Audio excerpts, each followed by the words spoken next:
बिस्मिल्लाहिर्रहमानिर्रहीम। लेकिन इस सूरत के शुरू का जो जुमला उस पर गौर करो, या अय्युहल्लज़ीना आमनू, ए ईमान वालो।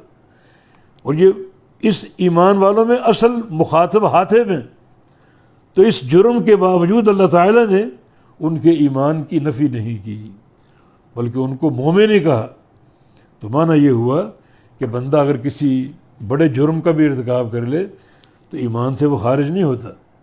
दो जमातें गुजरी हैं पुरानी, खारजी और मुतज़िला, जो कबीरा गुनाह के मुर्तकिब बंदे को काफिर करार देते हैं।